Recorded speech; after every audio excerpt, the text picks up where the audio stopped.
Good morning, everyone, and welcome to the Meridian Bioscience Campylobacter webinar series.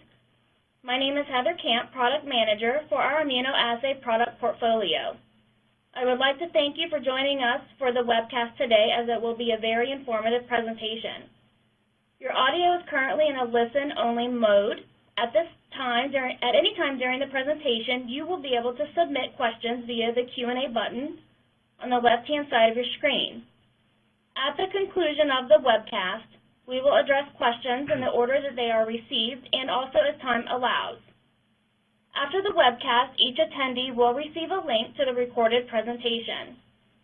If you need technical assistance, support can be accessed in the upper right-hand corner of your screen. It is my distinguished pleasure to introduce Dr. Paul Granado. He holds the following positions as Professor Emeritus, Department of Pathology, SUNY Upstate Medical University, Director of Clinical Microbiology, Laboratory Alliance of Central New York, Syracuse, Consultant Clinical Microbiologist, Centrex Clinical Laboratories in Utica.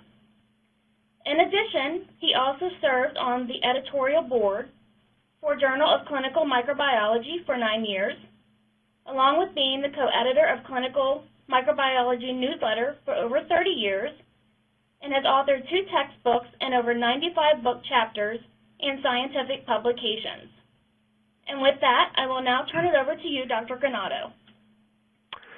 Well, thank you very much for your introduction, Heather, and welcome to all who are listening in. And I would also like to thank Meridian Bioscience for sponsoring this webcast.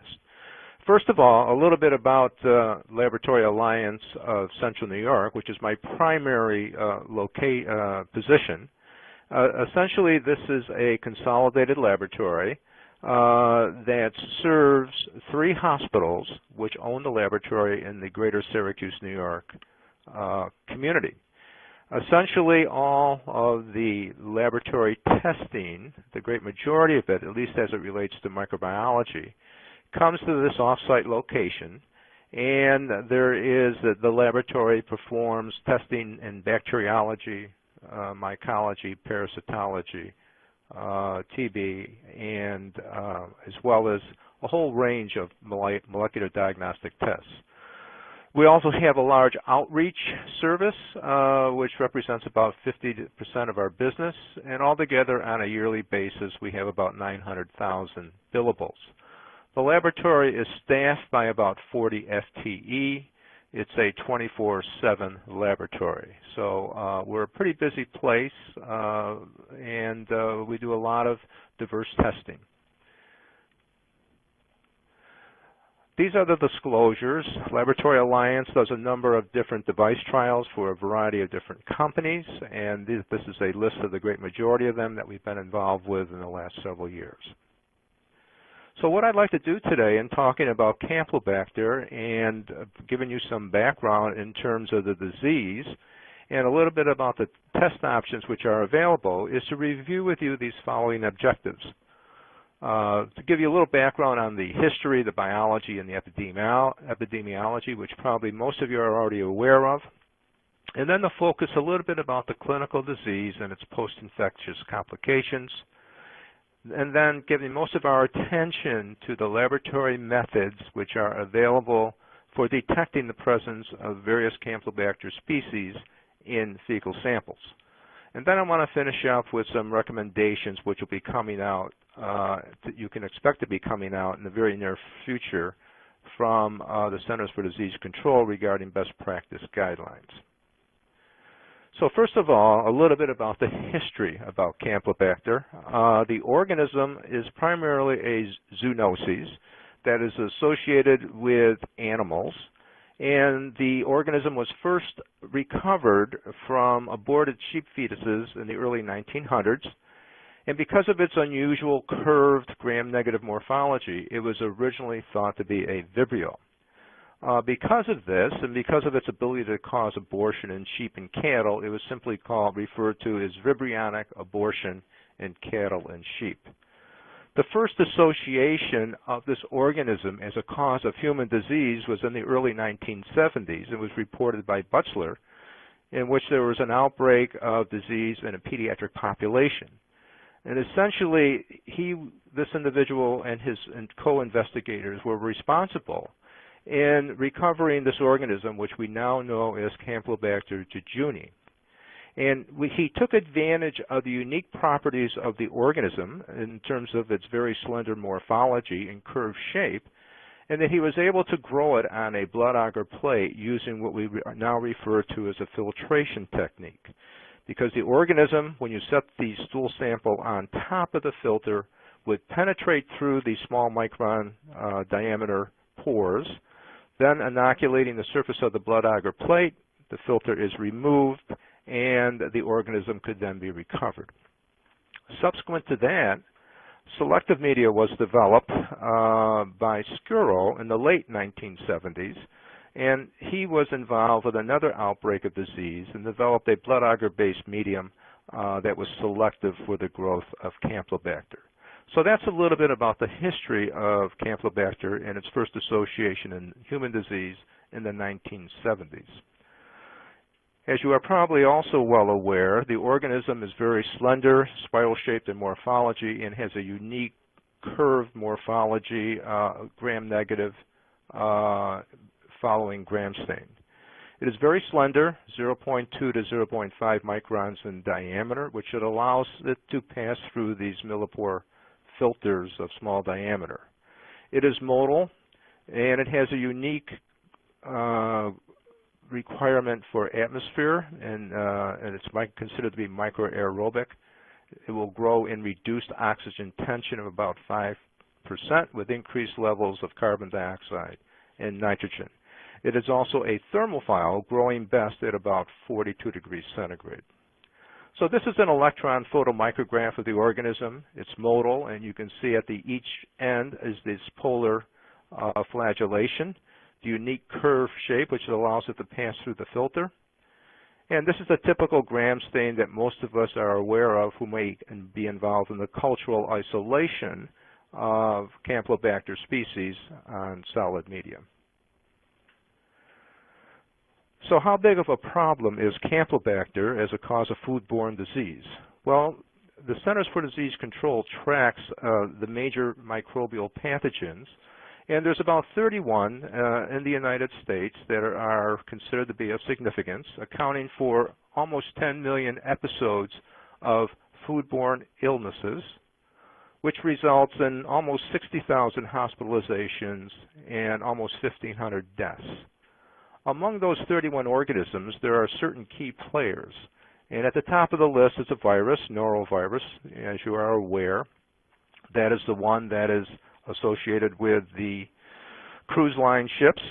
There's a non-typhoidal salmonella. There's Clostridium perfringens, which accounts for true food poisoning from the ingestion of preformed toxins. And then in fourth place at 9% is Campylobacter species. The organisms that are responsible for hospitalizations are listed on this image, and essentially salmonella are at the top at 35%, and Campylobacter species account for 15% of all hospitalizations due to enteric disease. Where is Campylobacter found? As I've indicated, it's primarily a zoonosis, so it's found in the gastrointestinal tract of a variety of different animals. However, fecal-oral transmission can occur in humans, person to person, although it occurs less frequently. The organism is found in the gastrointestinal tract of cattle, sheep, goats, and pigs, as well as household pets. And by coming in contact with these animals, the fecal material, the disease can be transmitted to humans. The contamination of the food source with steaks and meats and things of this nature can also result in the outbreak disease. By far, however, the major food source for Campylobacter is poultry. They are considered to account for 100% colonization of the gastrointestinal tract of these animals, birds, and they serve as a major reservoir of disease transmission to humans.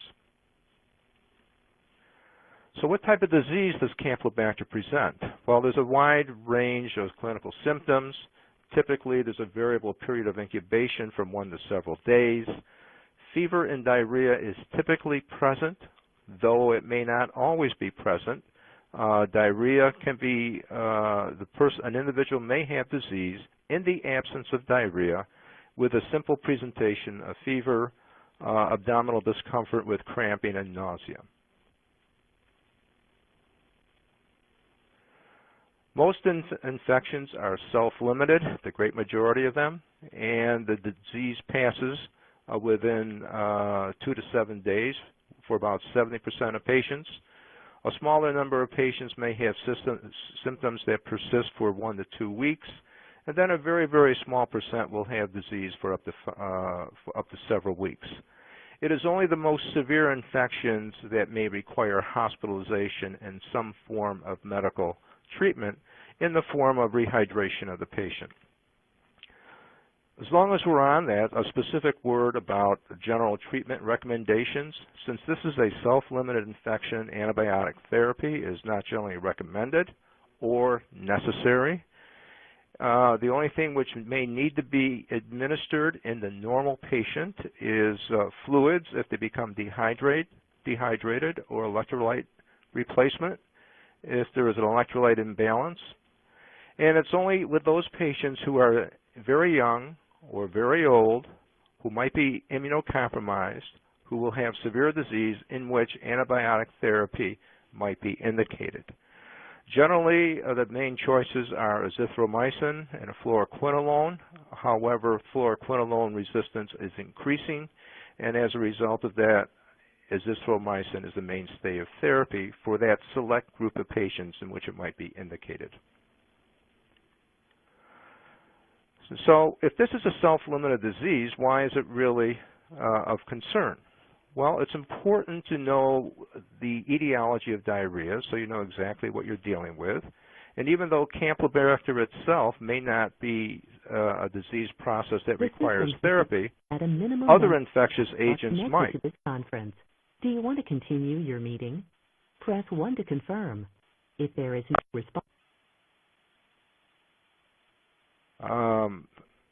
I had to stop a second. Excuse me, there was a little background operator noise. So essentially, the infection might be caused by other infectious agents in which a specific therapy might be indicated. The other thing you need to be aware of with Campylobacter disease is that there is also what we call post-infectious complications. So it is sometimes useful to be able to reliably document a previous infection in the event that these post-infectious complications develop. The post-infectious complications that can occur, some of the major ones are Guillain-Barré syndrome, which is a paralysis, and it's associated with antibodies being produced against a core lipopolysaccharide of the Campylobacter organism, which allegedly cross-reacts with the peripheral nerve gangliosides of neurons, causing demyelinization.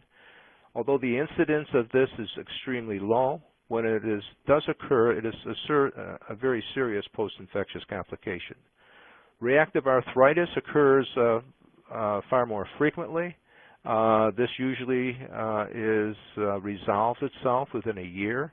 And then there are some other post-infectious complications which I have listed at the bottom of this slide.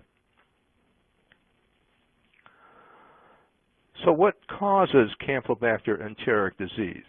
Everyone knows the answer to this, and the two major causes are Campylobacter jejuni, which is responsible for the great majority of infections, followed by Campylobacter coli. Both of these Campylobacter species produce diseases which are essentially the same from a clinical point of view, and they are indistinguishable in their clinical presentation. As such, the medical management of patients with the medical management of these patients is identical, irregardless of the species responsible for the disease. Now, with that background, what I want to focus on for the remainder of our time is those diagnostic methods which, in fact, are available for the diagnosis of Campylobacter enteritis. There is microscopy, there is cultural isolation and identification, there are immunoassays which are commercially available, and there are a growing number of gene amplification technologies which laboratories may wish to avail themselves to. First of all, microscopy. The gram stain is probably the oldest and most important tool that we use in the laboratory. It's probably the one that is frequently overlooked because we get involved in doing a whole host of different procedures and technologies. And the gram stain, we sometimes diminish its value. As it relates to the diagnosis of Campylobacter enteritis, the gram stain can be very useful when it is positive, because the unique morphology of the organism allows it to be readily distinguished in the fecal sample. So the sensitivity of the gram stain of individuals who have evaluated this have found it to be between 66 to 94%. The key thing about doing the gram stain on direct fecal samples is that it's generally recommended that you replace the saffron counterstain with carbofuchsin, which allows the organism to be more readily visualized. If you were to do a gram stain on a stool sample, a direct gram stain, as the arrow indicates, you can see these little curved or spiral-shaped organisms in the stool sample, and that would be indicative of Campylobacter being present and evidence that the patient is in fact infected with a Campylobacter species.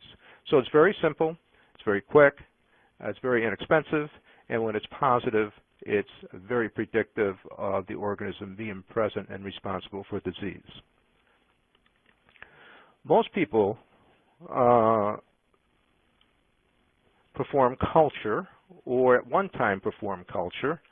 And one thing I want to mention about performing culture is that we have to pay particular attention to getting a good sample arriving in the laboratory in a timely manner so that it can be processed properly and promptly. Campylobacter do not survive long in a stool sample without being placed in some type of preservative. The specimens of choice are obviously either a stool sample or a rectal swab, and if the sample cannot be brought to the laboratory and processed within 1 or 2 hours, it is recommended that one use some type of transport media to maintain organism viability during its transit to the lab. And generally what is recommended is a Carey-Blair transport medium. Laboratories that perform Campylobacter culture and do not utilize some preservative in the form of a transport medium with transport times beyond 2 to 3 hours can expect significantly diminished recovery rates with this organism in all likelihood. Once in the laboratory, if you don't have 24/7 coverage and the sample can't be processed throughout the day and night, 7 days a week, then it is generally recommended that it be refrigerated until processing can in fact take place. So this is something that we often overlook and neglect, but it's important to keep in mind that it's hard to grow an organism if it's not in good physiologic shape. Dead organisms simply don't grow very well. I learned that a long time ago. So what are the choices for doing Campylobacter culture? As I've indicated, the first method that was developed by Blazer was the filtration method. Most laboratories do not perform filtration because it's cumbersome, and this has been superseded by the use of various types of selective media. There are 2 major types of selective media. One is a blood-based selective media containing antibiotics, and the other is a charcoal-based. And they have a variety of different names, which I've indicated on this slide. The Campy-CVA is probably one of the more popular blood-based media, and the charcoal cefepirozone deoxycholate is probably one of the more popular ones used as the charcoal-based media. Studies have been done evaluating the performance of these various types of media, and some have slight advantage over the others based upon the studies, but they're all pretty much comparable. I think most people would generally recommend the use of either the Campy CVA medium or the charcoal CDA medium if you're going to be using culture. The other thing is that because of the unique atmospheric and temperature growth requirements of the organism, we need to incubate the culture plates in a microaerobic atmosphere. And generally what is recommended is reduced oxygen tension of around 5% with a 10% CO2 and 85% nitrogen. The organism is a thermophile. It grows, at least Campylobacter jejuni and coli grows best at 42 degrees. And the general recommended time of incubation is between 48 to 72 hours before the plates are discarded as negative. For those of you who do Campylobacter culture on a selective blood agar plate, this is what you would typically expect to find. The high temperature and microaerobic atmospheric conditions favor the growth of Campylobacter. It is inhibitory to the growth of other enteric flora. And this is what you would typically see for the presence of a possible Campylobacter species. The identity of this would be confirmed as a Campylobacter by performing a simple gram stain and seeing typical morphology. The organism is also oxidase positive. And if you wanted to distinguish Campylobacter jejuni from other Campylobacter species, many laboratories perform the hippurate hydrolysase, in which the Campylobacter jejuni is hippurate positive. So what are the overviews of culture if you're going to be performing culture? First of all, it is the historic standard, gold standard for laboratory diagnosis. It was the first one that was method that was really reliably developed, and it is our standard by which we compare all other methods. When you have a culture positive specimen, it reliably establishes a diagnosis. You have the organism growing on a plate. There leaves little doubt that it's caused by anything else. In addition, if you are dealing with an outbreak situation, the isolate is available for epidemiologic studies, and if indicated, and it might be, and if it is necessary to do so, particularly if there is consideration of using a fluoroquinolone, the organism is certainly available for performing antibiotic susceptibility testing. What is the disadvantages of culture? Well, there are some Campylobacter species that are non-jejuni and coli, which are inhibited by the antibiotics in the media and may not grow. So essentially, a negative culture may not rule out the presence of Campylobacter disease. Well, this is a bit confusing, I realize, so allow me to explain this. I had indicated previously that Campylobacter jejuni and Campylobacter coli were the main causes of enteric disease.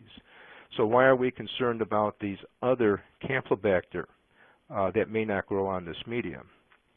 Well, we now know that there are at least 25 different species of Campylobacter, of which 17 are associated with human infection.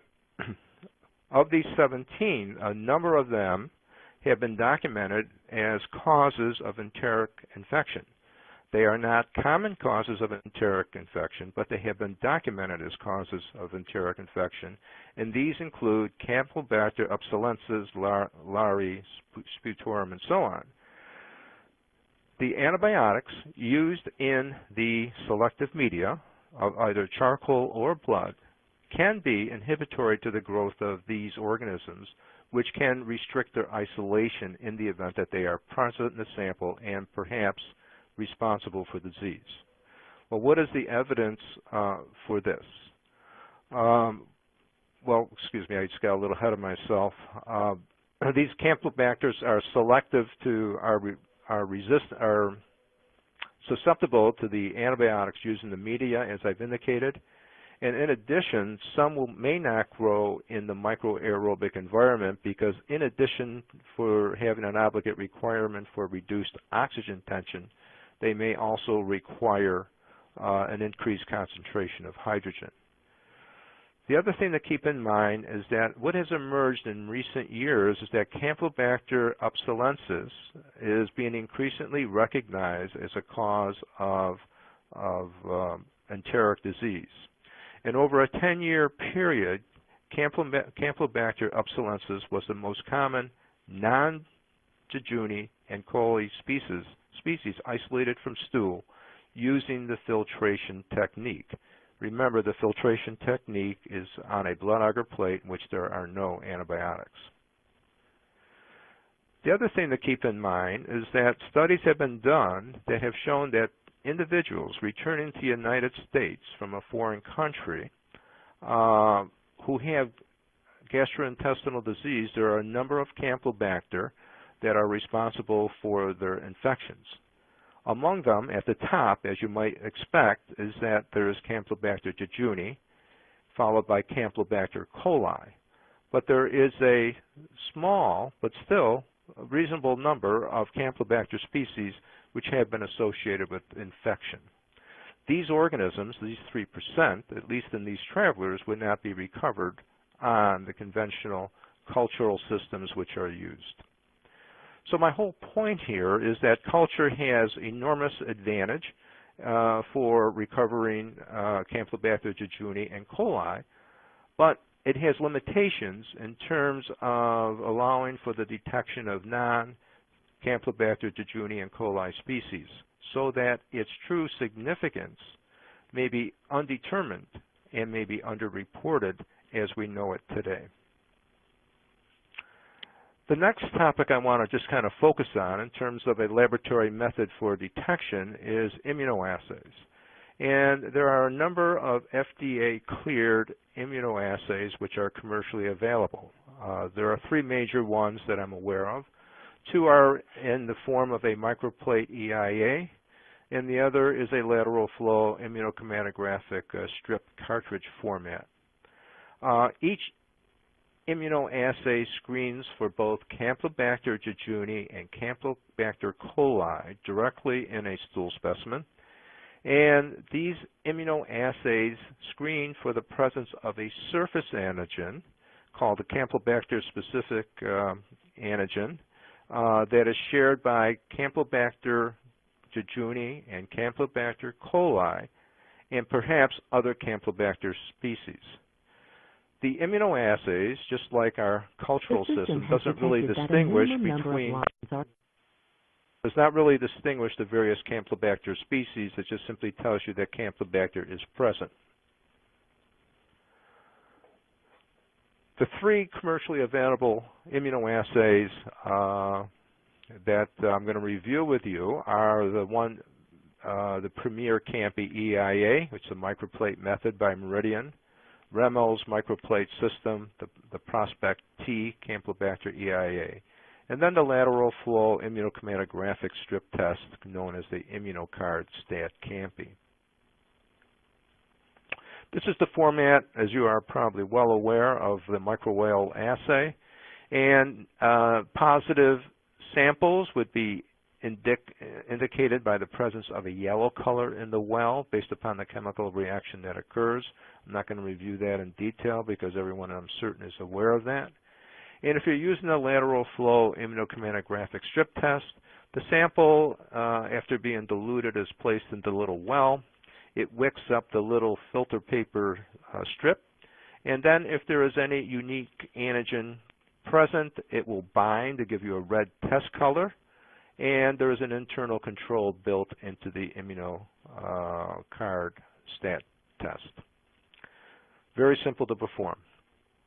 Well, a number of people evaluated some of these assays, and the first assay that was commercially available was that of the Remel, and they were the one, that was the assay that was first evaluated against culture. And there was 4 major studies that I'm going to share with you some of the results.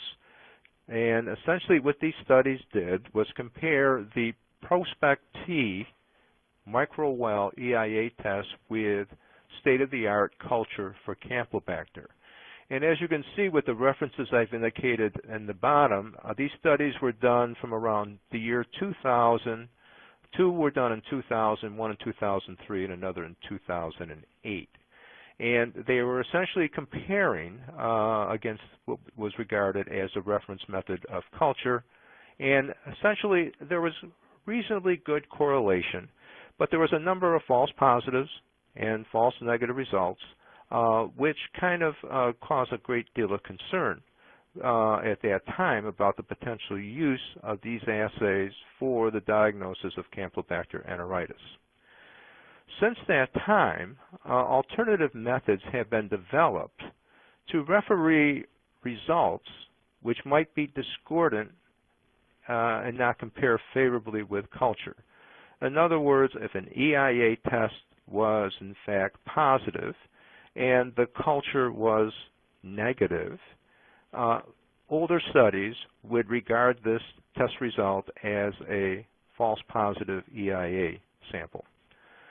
Now, with the availability of molecular methods to reliably referee and arbitrate discordant results, we can get a better idea whether these results that are EIA positive and in fact culture negative are true false positives or in fact are false, might be false negative culture results. So there are some more recent studies. One is a European study by Assay. Another one is a study that I was involved with Kaiser Permanente, Dr. Susan Novak, out on the West Coast, and the New York State Department of Health, the Wadsworth Center, with Dr. Kim Musher. And we are essentially involved in the study that I was involved with, evaluated over 500 stool samples and looking at discordant results which were arbitrated by a PCR method. And the PCR method screened specifically for the presence of Campylobacter jejuni and Campylobacter coli by using unique primer sets. And essentially, based upon the results that we had after the discordant samples were arbitrated, showed that the Prospect T and the Premier Campy microwell assays had overall sensitivities and specificities between 99 and 98%. The lateral flow immunocard assay was greater than 98% for each of these, whereas culture, the specificity was 100%, but there was a number of samples that were in fact false negative cultures. The number was not large, but there were still false negative cultures.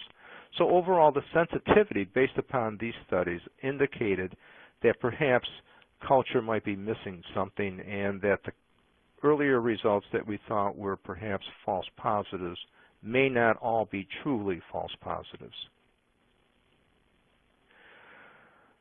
So the overall review of EIA, just to summarize very quickly here, and I didn't go into the Assay study very much because their culture results showed a sensitivity of only 62%, and I quite personally didn't know what to make of that. It could be true, it could be due to the organisms being dead when they arrived in the laboratory, so the culture was had low sensitivity.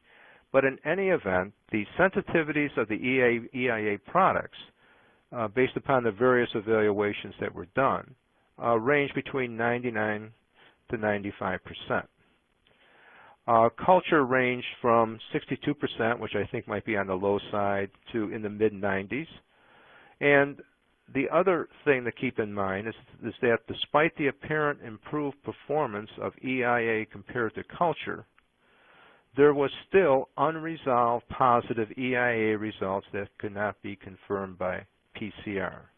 In other words, using the molecular method of PCR to arbitrate the discordant positive EIA results that were culture negative, many of them were in fact found to have Campylobacter jejuni or Campylobacter coli DNA in the sample, indicating the presence of the organism.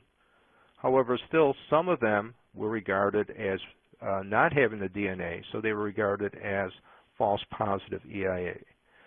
The question now comes up is, does the specimen in fact contain cross-reacting non-Campylobacter jejuni or coli in the sample? Well, ARUP, Mark Holtier's laboratory at ARUP, evaluated this looking at 500 stool samples. And essentially they compared the state-of-the-art Campy culture with the Campy immunocard test, and they arbitrated any discordant results with an in-house PCR assay. And anything that was culture negative and EIA and PCR positive, which might indicate a possible false positive reaction, were sequenced to determine whether in fact Campylobacter species was present. This is a brief summary of the results, which showed that there was on culture a total of 5 samples that in fact were positive by culture of the 500 that were tested, and the immunocard had 4 of those 5 samples that were positive, and there was one false negative immunocard test result that was truly culture positive. However, the big issue here is the 11 samples that were culture negative that gave a positive immunocard result.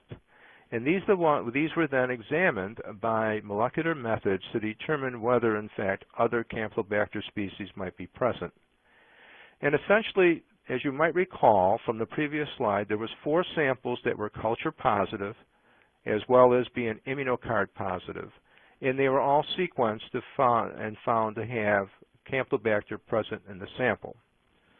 There was 1 sample that was culture positive and was a false negative immunocard sample, and that in fact did have Campylobacter present, indicating that the EIA test actually missed the sample.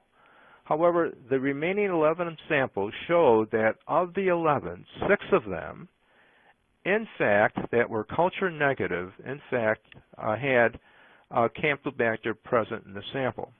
And of these 6 samples, consisted of various species, namely Campylobacter upsilensis, gracilis, as well as Campylobacter consensus. So there were 6 other Campylobacter species present in these stool samples that were detected by not only the PCR sequencing, but also by immunoassay.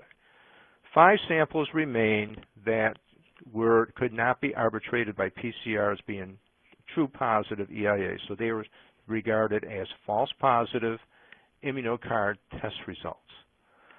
So what are the conclusions of this study? Essentially, it showed that about half of the samples that were culture negative that were immunocard positive, in fact, contained other Campylobacter species which were difficult to culture, that in fact could not be cultured on using conventional Campylobacter culture media because of the selective inhibitory nature of the antibiotics.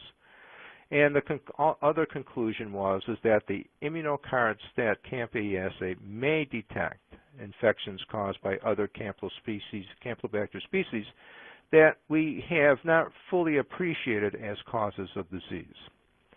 So what are the overview of all this? There are some advantages, a number of advantages of EIA compared to culture. There is some evidence that it's at least as good, if not slightly better than culture. And at least some EIA positive culture negative specimens may in fact be due to the presence of non-Campylobacter jejuni coli species in the sample. There are some disadvantages in that obviously you don't have any isolate available for outbreak situations if there's an epidemic going on. You don't have an isolate available for susceptibility testing if it's indicated. And there is still the occasional false positive results that remain, but the problem has been diminished as we now know that other Campylobacter species may be present in the sample and may be involved in the disease process. Finally, just to finish up, this quick discussion on molecular assays, and there are a number of molecular assays which are now FDA cleared. 2 have been FDA cleared for a number of months, and 2 are very recent within the last week or 2. The two older FDA-cleared multiplex PCR assays are the XTAG gastrointestinal pathogen panel, which is manufactured by the Luminex Corporation. And for those of you who may not be familiar with this multiplex assay, it targets 11 bacterial, protozoan, and viral pathogens. The other one is the Prodessa Progastro SSCS, and the SSCS stands for Salmonella, Shigella, Campylobacter, and Shiga toxin-producing E. coli. This is an assay that screens primarily for the bacterial pathogens, where the other one screened for not only bacteria, a large number of bacteria, but also protozoa and viruses. Then the two new players on the molecular field for enteric pathogens is that of the BioFire and the BD Max. These were just recently FDA cleared within the last week or so, and I do not have any specific information on them in terms of all the targets that they might have and what's involved and how well they might perform. Overall, with any of these molecular assays, the clinical laboratory experience is somewhat limited, but I can give you an overview of the two that I know most about, that being the XTAG and the Prodessa. For both of the XTAG and the Prodessa assay, they require a separate instrument for performing a nucleic acid extraction step. And this is generally performed on an instrument called the NucleoSense EasyMag extractor. So your stool sample would have to be extracted to remove out the nucleic acids of interest. Each assay then requires at least one instrument for performing amplification and/or detection.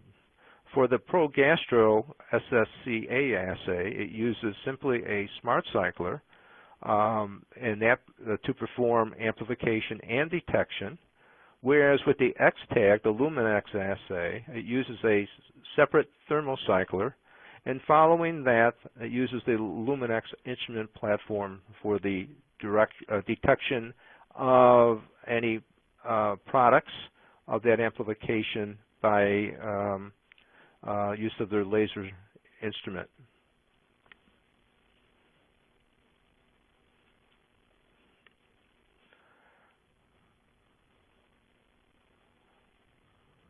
The system So what has is detected. I'm sorry. The computer here was kind of minding its own business and was doing its own thing. So we are back on track. So what is the overview of these molecular assays? And again, forgive me because there is not a lot of information available for the two new ones, the BD Max and the BioFire, that I can share with you. And there's not a heck of a lot of information on the Prodessa and the Luminex assay as well. But in other words, there's no published reports other than the package inserts which are currently available. But the overview of these molecular assays is essentially as follows. These assays automate and eliminate very expensive, labor-intensive culture-based stool culture workups. For those of us who perform comprehensive stool culture workups, we know that it's very labor-intensive, very expensive, and a very low yield. The molecular assays make results available within 1 day of specimen receipt, and based upon the manufacturer's package insert truth tables, each assay compares very favorably with culture. The Progastro, Salmonella, Shigella, Campylobacter, Shiga toxin assays do not require a culture confirmation. In other words, when you get a positive molecular result, it can be reported as that without doing anything additional. However, according to the manufacturer's package insert for the Luminex, it is generally recommended that positive results be confirmed by some type of alternative reference method. The other thing you need to keep in mind is that specialized equipment is required for doing these assays. Molecular technology is certainly the wave of the future, and I would expect that as we gain more experience with these molecular assays, they will become more commonplace, particularly for the detection of enteric pathogens. I think as they currently stand, particularly in the absence of any published studies, the investment of the technology may be considerable for the smaller to medium-sized laboratories, but I would anticipate that molecular technology will be the wave of the future and something that we would certainly want to keep a close eye on. So what is the overview in terms of what is the best way for the laboratory diagnosis to make the laboratory diagnosis of Campylobacter?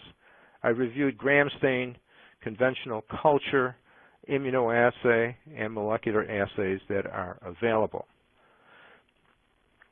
My summary recommendations are as follows.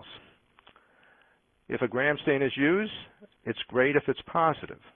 However, if it's negative, it doesn't rule out the presence of the disease. Culture is terrific when the culture is positive. However, there is occasional times when, based upon the studies that have been done comparing culture with molecular and immunoassay, that you can get false negative culture results. If immunoassay is used, you can also expect false positive results. However, the immunoassay studies have shown that it is at least as good as culture, and that a number of the false positive results may be due, in fact, to other Campylobacter jejuni or coli that may be present in the sample. Despite this, there are still false negative Campylobacter jejuni and coli results that cannot be accounted for by using some type of molecular arbitration. And if a molecular method is used, there is really insufficient laboratory experience to make any judgments, other than the fact that I think if one reviews the truth tables, and these things have been FDA-cleared, it leads me to believe that they're going to be highly sensitive and reliable for the detection of these enteric pathogens. I think the major limitation at this point is the cost factor, that it might be cost prohibitive for many laboratories, particularly medium to small ones, to go to this type of technology on a routine basis. So in my final slide, I kind of want to end like this. For those of you who are as old as I am, and there's probably very few that might be, you might recognize these two comedians. It's Bud Abbott and Lou Costello. And they were two vaudevillian comedians who made their way into movies in the 50s, 40s and 50s and 60s. They were on local TV, and they were a terrific comedy act. They had great routines. One of the routines that they had was about describing a baseball game. And the baseball game was a description of who's on first and what's on second.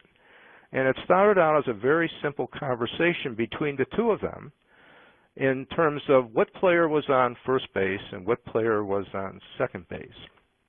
By the time their dialogue was over, one was totally confused as to what player was on any base. In putting together this presentation, I have a sense that this can be a very confusing topic. And there's many issues that one has to take into consideration in terms of what is really the best way for establishing the diagnosis of Campylobacter enteritis. Is it culture? Is it gram stain? Is it immunoassay? Is it a molecular method? I think each laboratory has to evaluate the science and has to evaluate the needs of their individual laboratory as what's going to work best for them and the population of patients that they serve. There is some hope in that over the last 2 years, almost, there has been a group of individuals representing over 25 individuals from the Centers for Disease Control, the American Public Health Association, the American Society of Microbiology, infectious disease physicians and clinical microbiology laboratory directors, of which I am one of them, under the capable direction of Dr. Colette Fitzgerald-Lamont, in terms of trying to develop a best practice guideline document for the diagnosis of Campylobacter jejuni and coli enteric infections.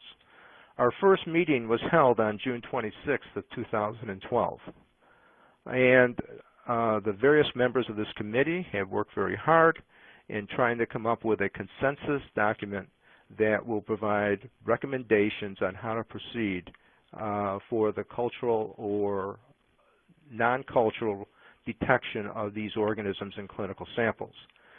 This document is very close to being finalized, and I would expect it to be released within the upcoming future, although I'm not exactly certain when. We are in the final drafts of its preparation, and so all I can say is that this will be an attempt to provide guidance in terms of an overview of methods which are available, citing their advantages and disadvantages, and then laboratories can then make their decision as to what will work best for them. So with that, I essentially conclude my presentation, and I'd be very happy to take any questions if there might be at this time. Thank you, Dr. Granado, for a great presentation. At this time, we'll begin taking questions. We'll wait just a moment as they are coming into the queue.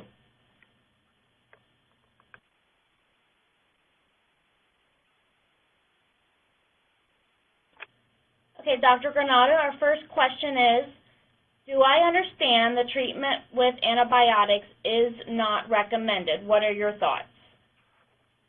Well, it's not so much what my thoughts are. It's a general recommendations that given a self-limited disease like Campylobacter in a normal host, treatment would not normally be indicated.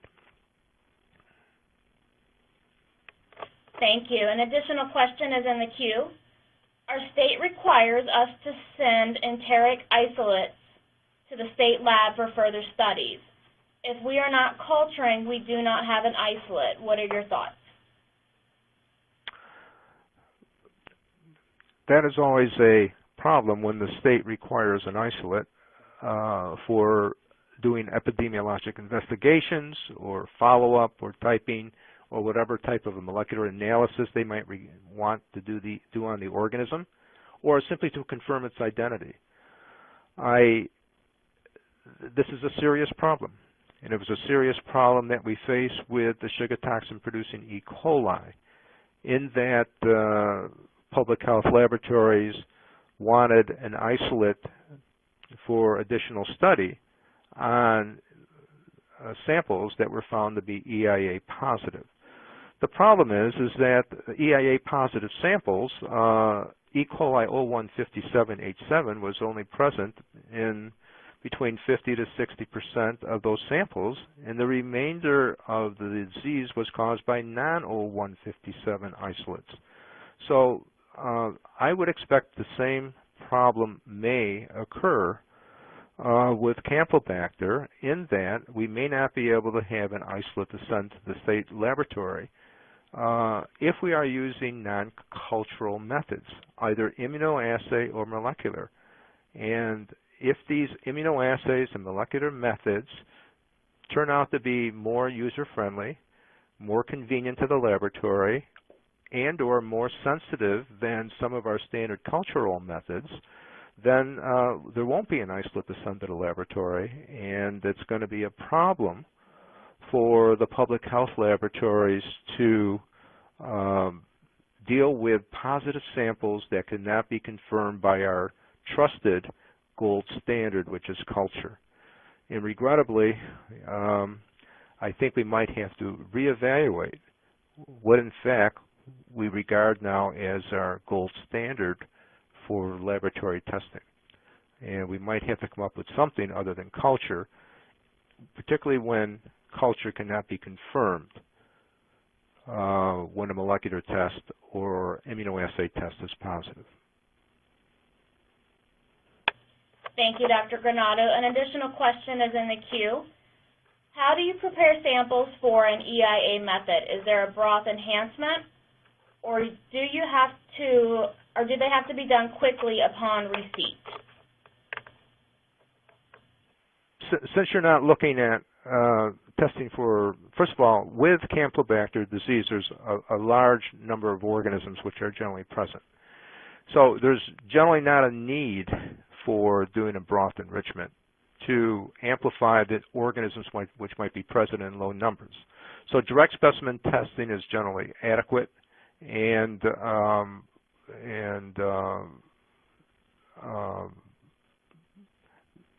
there's no, unlike with sugar toxin, where there might be a broth amplification for some of the assays, one is not required specifically for Campylobacter.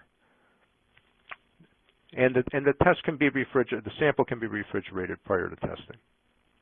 The nice thing about a molecular test or a immunoassay test compared to culture is that we can detect the targets of interest, whether it be a nucleic acid or an antigen, with the organism being dead.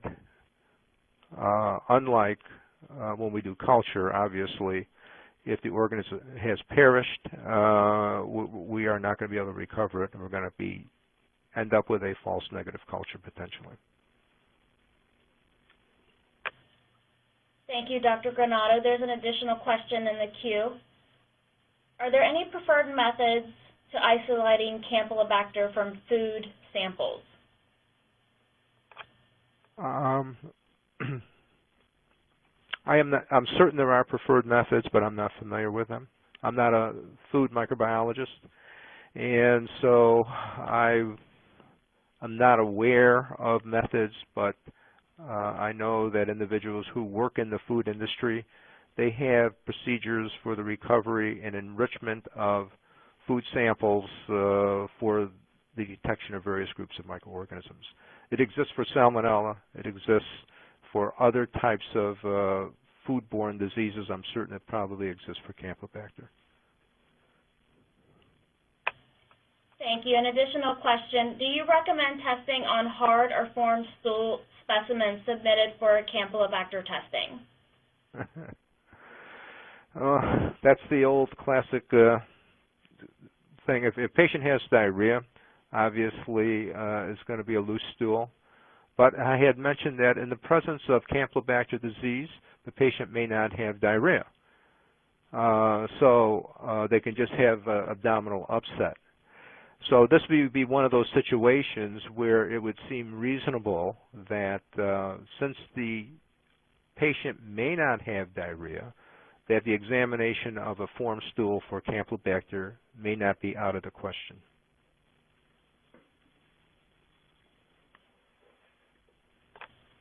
Thank you, Dr. Granato. An additional question in the queue.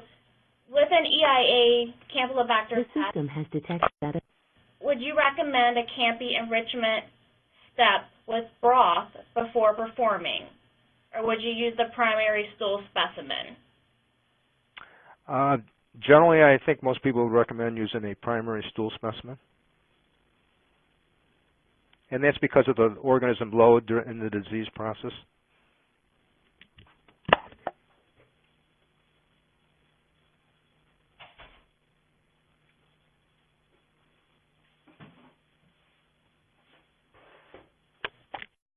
Thank you, Dr. Granato. In the interest of time, since we have reached the end of our presentation, we will conclude the webcast at this time, and we will have additional questions answered on demand through the virtual event. Again, we thank you for your attendance, as it is greatly appreciated. And Dr. Granato, as always, thank you for a very informative presentation. If there's any additional questions, feel free to submit those through the on-demand virtual network, and everyone have a wonderful day.